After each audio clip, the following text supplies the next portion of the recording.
Salut à tous, bienvenue dans cette nouvelle vidéo. Aujourd'hui on réalise un petit couteau en collaboration avec Apexel.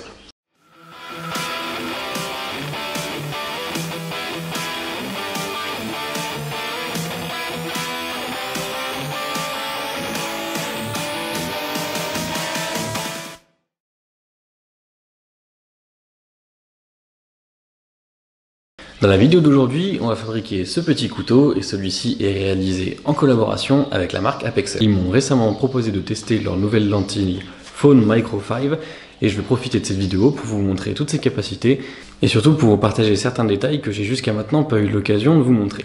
Cette petite lentille, c'est un petit gadget qui s'installe sur n'importe quel téléphone, qui est compatible avec tous les téléphones et qui permet en gros de faire des photos macro avec un zoom très impressionnant. Et tout ça en étant très simple d'utilisation. Donc grâce à cette lentille, je vais pouvoir vous partager certaines images et certains détails que jusqu'à maintenant je ne pouvais pas vous montrer. Vous me verrez utiliser dans cette vidéo et dans d'autres.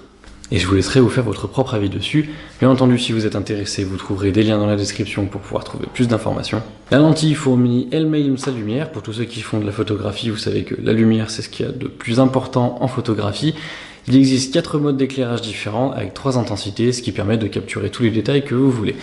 Elle s'installe sur n'importe quel téléphone grâce à un support adaptable qui va pouvoir de ce fait se conformer à n'importe quel type de téléphone. Ensuite, l'installation est très simple, il suffit simplement de régler le support de la lentille pour qu'il soit en face de la caméra, de le verrouiller grâce à la roue crantée et ensuite on peut clipper et enlever facilement la petite lentille. Il y a 3 lentilles de différentes pour ce modèle-là. Moi j'ai eu l'occasion de tester la x100, mais il existe aussi la x150 et la x200. C'est un super petit accessoire qui est bien conçu, qui a une bonne autonomie et surtout une très grande simplicité d'utilisation. Une fois que la lentille est en place, le zoom de votre téléphone fait le travail, il n'y a pas besoin d'application ni d'entraînement particulier pour pouvoir s'en servir. Et ce qui je trouve est son grand atout, c'est surtout son prix, puisque pour avoir de telles photos, normalement il faut un bon appareil photo et surtout un objectif qui sont très chers, alors que là c'est disponible à un prix qui est plutôt abordable et qui va permettre d'ouvrir le monde de la photographie miniature, ou du moins de la photographie macro, à tous les passionnés de photographie. Et en conclusion, c'est une super petite lentille qui va plaire à tous les amoureux de la nature, de l'artisanat, de la bijouterie, de la microtechnologie, ou tout ce qui est des détails subtils qui peuvent être capturés seulement avec un grand zoom. Donc pour pouvoir vous illustrer tout ça, on va s'en servir pour capturer les images de la réalisation de ce couteau. Donc évidemment j'aurai mon autre caméra, mais pour tous les détails on va essayer de les prendre avec la lentille Apexel. Pour ce petit couteau on a un petit utilitaire avec une forme un petit peu recurve et on va utiliser un acier carbone pour la lame, probablement du 80 CRV2, et on essaiera d'allier ça avec un joli manche. Allez, c'est parti.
Voilà où on en est sur notre petit couteau. J'étais pas convaincu par le profil au niveau du dessin, mais en le prenant en main, il est plutôt pas mal. J'ai une petite pointe ici qui, à mon avis, va plutôt bien s'atténuer lorsqu'il y aura les plaquettes. Et au pire, je mettrai un coup de ponceuse pour arrondir tout ça. Sur ce couteau, le défi, ça va être les émoutures. On va essayer de faire ce qu'on appelle une émouture composée ou compound grind en anglais, où on va avoir une partie qui va être droite comme ça que je vais faire en émouture creuse, et ensuite on fera que le tranchant là en émouture plate. Allez, c'est parti.